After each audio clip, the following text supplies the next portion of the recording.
What's up, boys and girls? This is Lance White, and you are watching WGS-TV.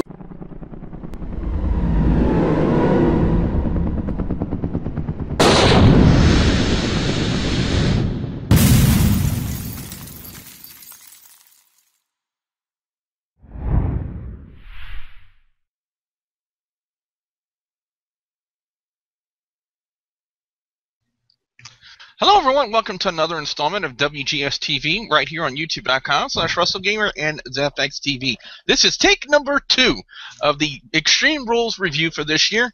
Ladies and gentlemen, let me go ahead and introduce the panel for the Extreme Rules review for this year. Ladies and gentlemen, first off, from YouTube.com/LanceMossTV, he is the incomparable Lance Moss. Lance, how you doing? I'm doing pretty good. Let's hope we can get through this without any interruptions. And yes, ladies and gentlemen, he plans on going drinking later today for Cinco de Mayo, the Bay Area MVP, known as Will. Will, sup?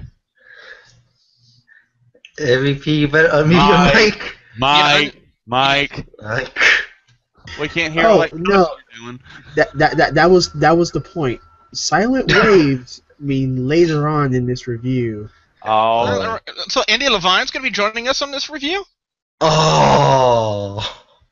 And ladies and gentlemen, from the Hoodad Temple on iVlog, he's James from the Big Easy. James, how you doing? If you think I'm going to give a positive review of the handicap match, you better think again. Well, let's leave. Shut up, man. Don't make me get picky over you. Let's start with the kickoff match, the WeeLC match. Between Hornswaggle and El Torito. It was like everybody was put on spin cycle and they shrunk. I mean, even the commentary team, Micro Cole, JD Elf, Jerry the King Smaller. Even they had a ring announcer. Hello to the mini ring announcer. It's Hornswaggle, not Hornwaddle. That's something that James does every time he believes. And fuck you. I'm sorry, I couldn't help myself because I am a believer. Never mind. I gotta say this though, for what it was worth. Well, this was really a lot more entertaining than I thought it was going to be, and that's a good thing. Entertaining. Did you and I watch the same pay-per-view here? Did you really see the same pay-per-view I did? Yeah. Good. I liked it, though. I liked that. It was funny. It was hilarious. The WeeLC was the second best match in that pay-per-view. Wow. The second. And I didn't think that we would have 3 commentators, 3 small commentators, 1 small referee, a small announcer, and not many people I thought was going to enjoy this match, but they did. The crowd was very overhyped, so I guess 3MB is actually getting a push for the first time in their lives. Thanks to Hornswaggle. Match is okay. Little chairs, little umbrellas, little whatever the hell you want to call that little thing. Yeah, little this, little that. Yeah. I'll actually give the WeeLC match a 4 here. It's entertaining. Ed Slater went through a table. Not a shock. That poor mini announce table. Oh, and James, something you wanted to bring up. We were talking about how the mini announcers were advertising that they were going to get the WWE Network for half off. Yes, they say they're getting the WWE Network for $4.98. Well, we normal people have to pay $9.99. Yeah. Oh, that was hilarious. But anyway, let's go to the opening match for Extreme Rules, the triple threat elimination match, RVD, Cesaro, and Jack Swagger. With me being a commentator here in Louisiana for the past 6 years, I've always been overly critical on commentary and how it has to be done and how it has to be perfect to put a match over. And when your commentary team does not pick up the fact that the RVD Cesaro Swagger triple threat match was an elimination match until after Swagger gets eliminated, to me, it was just really, really sloppy and deplorable. You know, the entire duration from the match start till Swagger's elimination, they put over the fact that this was a single fall triple threat match. The first person to score pinfall or submission would be the winner, and they did not pick up on that fact that it was elimination. Even the ring announcer, even Lillian Garcia, announced it as a triple threat elimination match, and they still sold it from this match start to Swagger's elimination as a triple threat normal match. No eliminations whatsoever. To me, in my personal opinion, Lance, again, this is just me because I'm a commentator for 6 years. I'm overly critical on commentary, but in my opinion, that was just very, very sloppy work on commentary from Cole, JBL, and Jerry the King Lawler. Yes, I'm not sure if they just forgot that they weren't told, because when you have heads on, it's kind of hard to hear. But even when they first put this match together, they did it.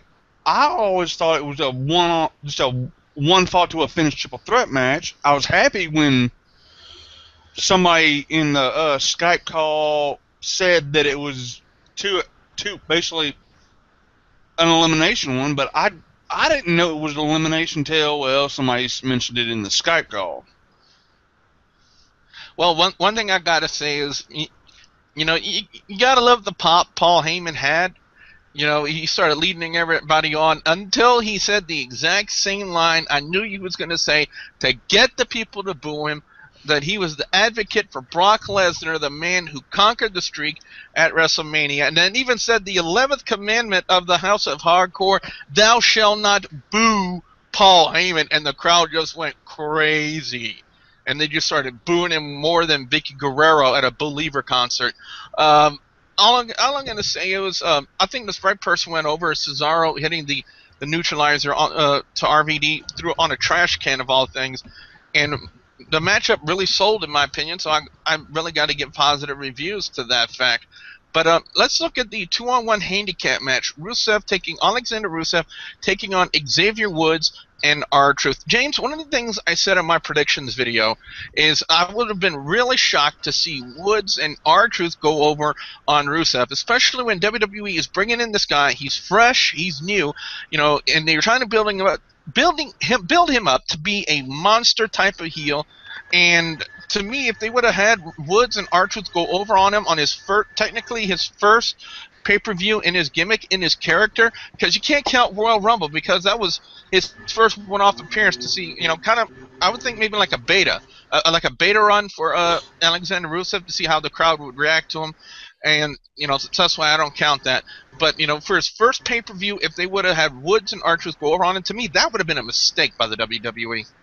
Exactly. I mean, with him being a new guy and all this stuff, I'd rather have him, go over, but just kind of have like that Ryback push gimmick to it.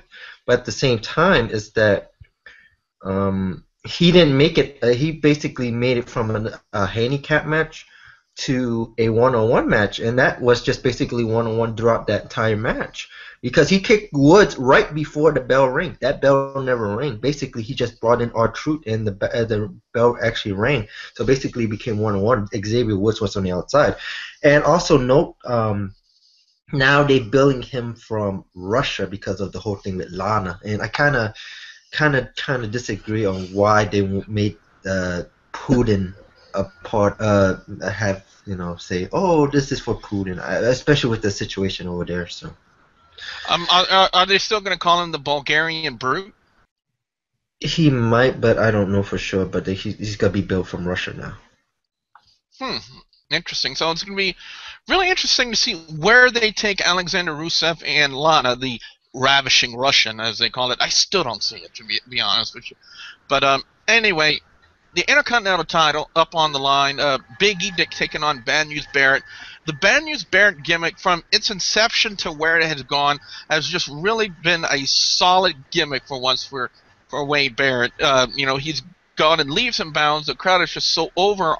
It's unbelievable how over the Bad News Barrett gimmick is. And, the fans were actually really behind Bad News Barrett in this match instead of being behind Big E, who was technically your face in the match. And, of course, it was only, to me, I would think possibly now with this gimmick now, Will, being so over as it is for Barrett, that this could be probably a meaningful run as Intercontinental Champion for him, you know, other than the first 2 times he had it.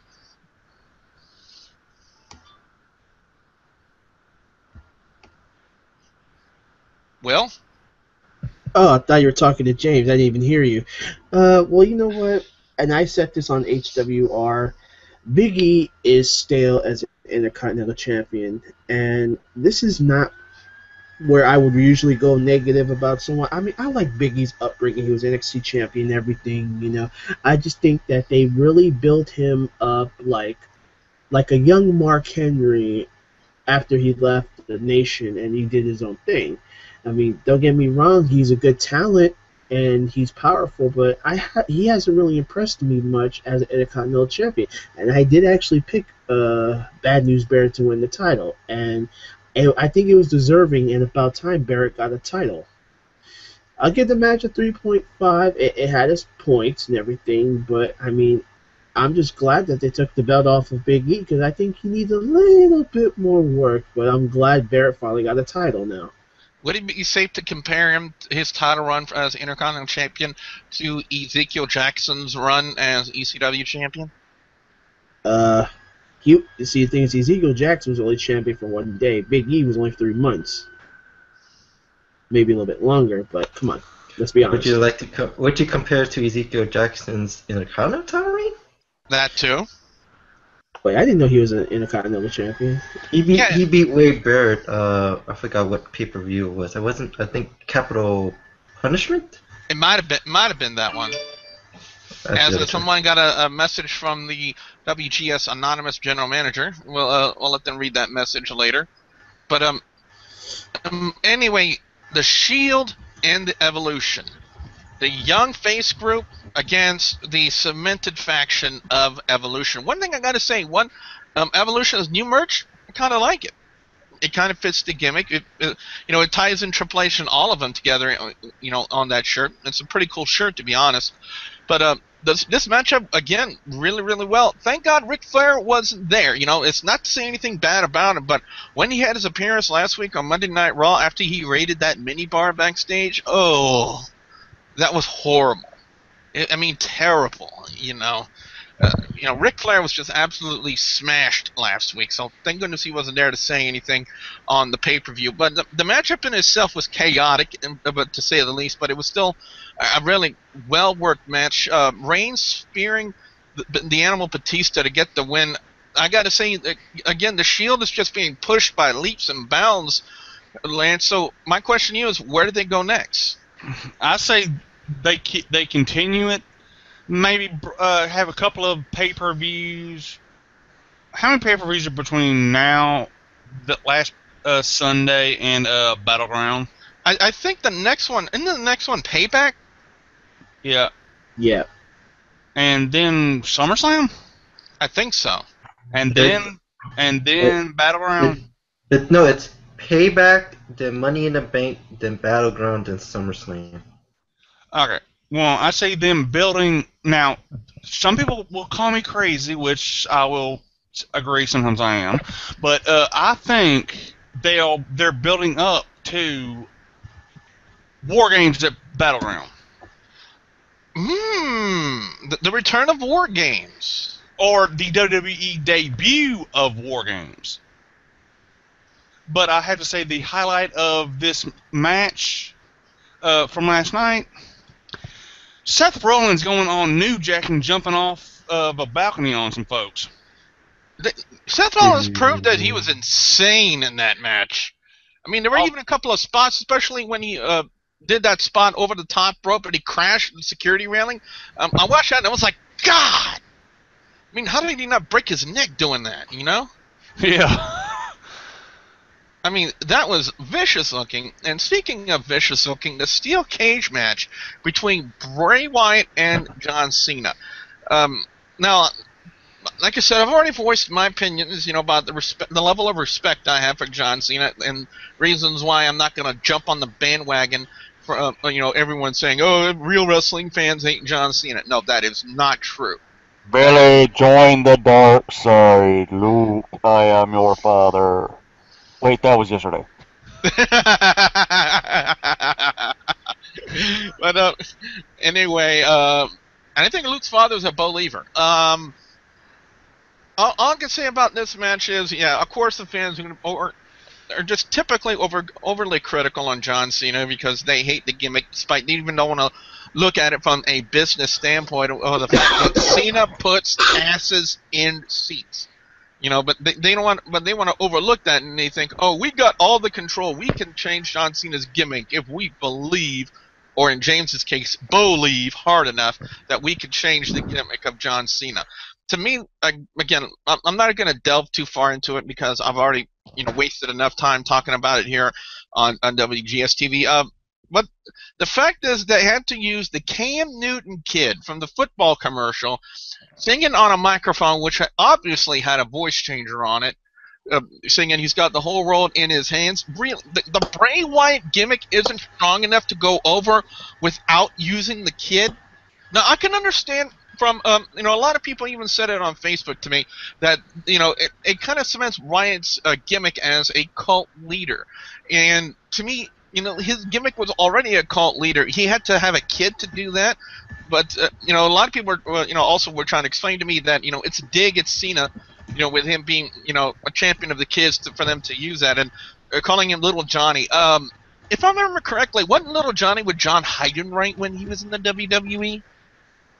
I wonder how many of you guys remember that, because I certainly do. But we're not going to delve too much into the past because apparently true wrestling fans today don't know about the past. We're not supposed to remember it. Remember that. Yeah. So anyway, I got all I got to say is, I got a lot of mixed reactions to it. I thought for one, there was a level of ridiculousness in my opinion. Not to quote the MTV show. But to the usage of a kid, the Cam Newton kid with the voice changer, on another level, yeah, it kind of fits the gimmick, the gimmick of Bray Wyatt. The cult leader, getting all the kids on his side, and who knows, maybe they're going to go backstage and play a naughty game of hide and seek with him. I have no idea where they're going to go from here. I don't even know why I said that. But anyway, fans want Cena to turn heel, probably from this. James, do you see that happening? Can you pass it to MVP? Well, this is going to pain me very much to say, but it's about time. If anybody's not understanding how the crowd is making the Wyatt family go over, then you're living in a damn rock.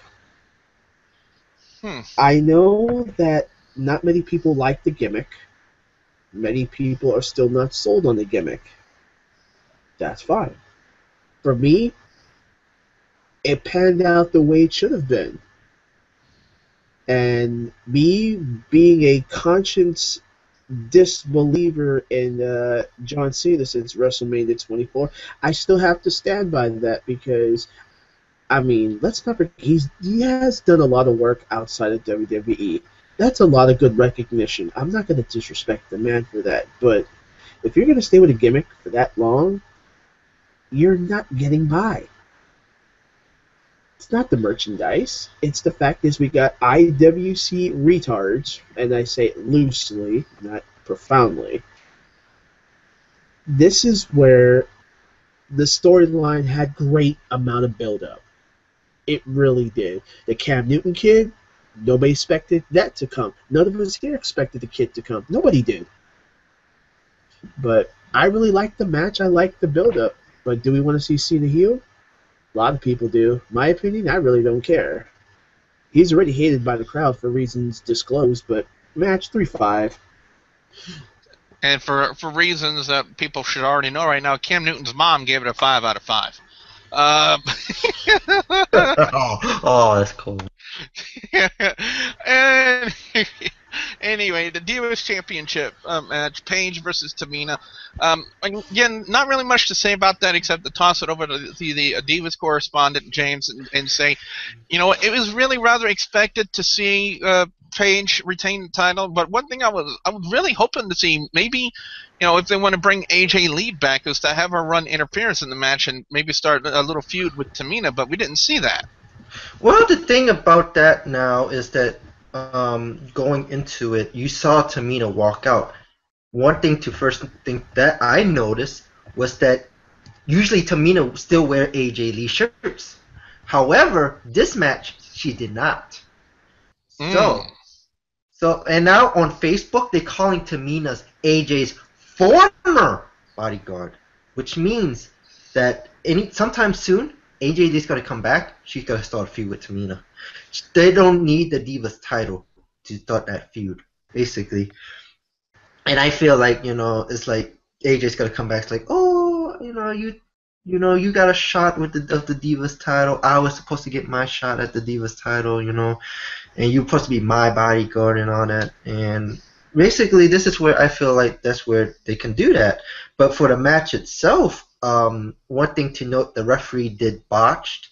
His hand hit down for 3, but he acknowledged that the shoulder was up. He wasn't supposed to do that. Everything else was clean. And also, dang, that sick thing to the guardrail with Tamina and Paige. Ooh, man, I tell you. But it's a decent match. I just always hated that they're in between two good matches, especially with it being the main event, the next match after. So I would say it's a 3 out of 5. It was a good match.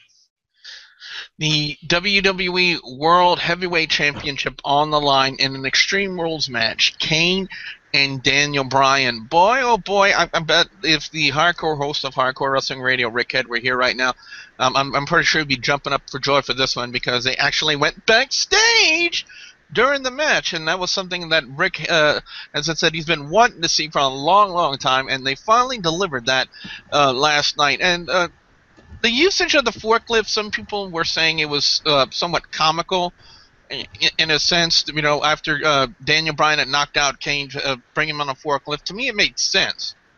It made sense, just because it wasn't Mick Foley dropping a crate on the Rock, they can't do that. They can't use a forklift lifter again after Mick Foley and the Rock did that. I wonder how many people. They don't remember that either, do they? They don't even remember Brock Lesnar using it on Big Show during that stretch match.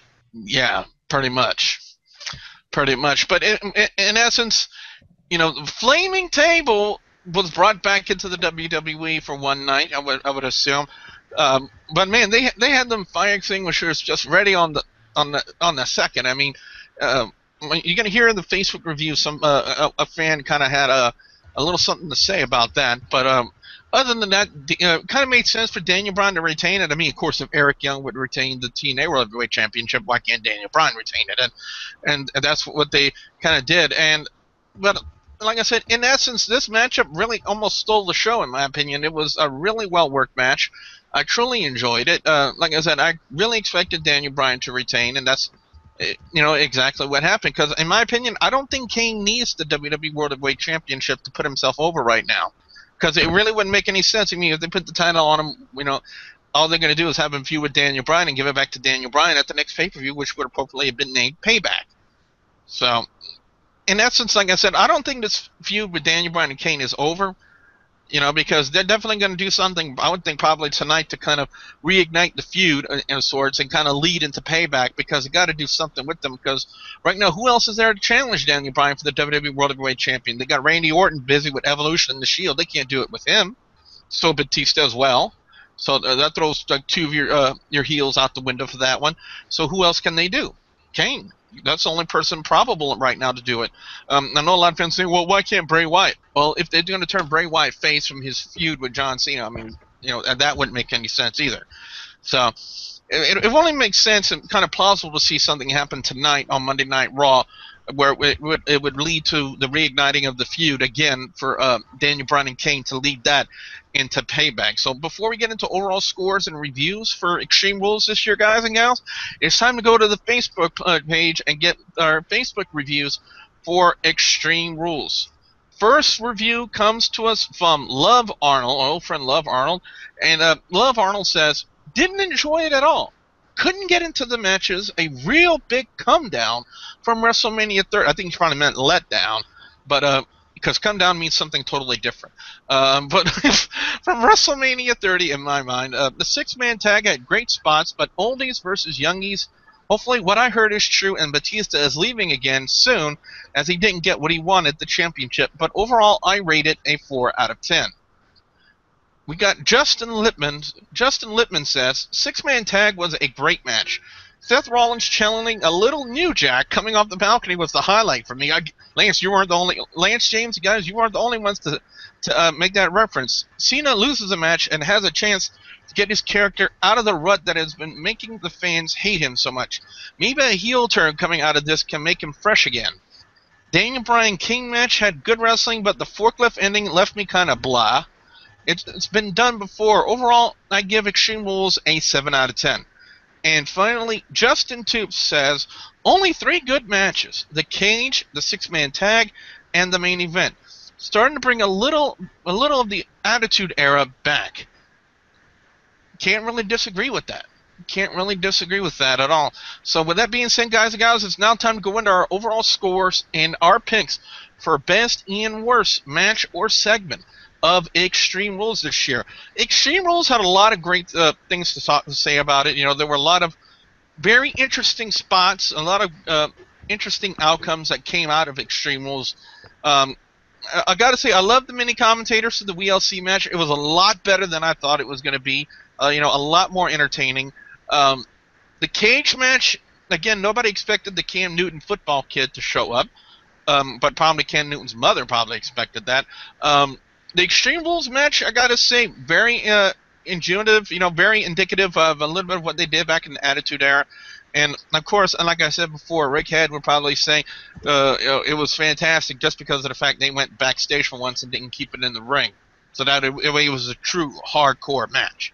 So, in essence, I'm going to give Extreme Rules a 4 out of 5. Best match of the night, I got to go to the Extreme Rules match for Daniel Bryan and Kane. It was really, really well worked. It was very enjoyable. I got to give 2 honorable mentions, though, for that, for best match of the night. The first honorable mention is definitely going to go to the six-man tag, especially for the spots that Seth Rollins did that were just absolutely insane.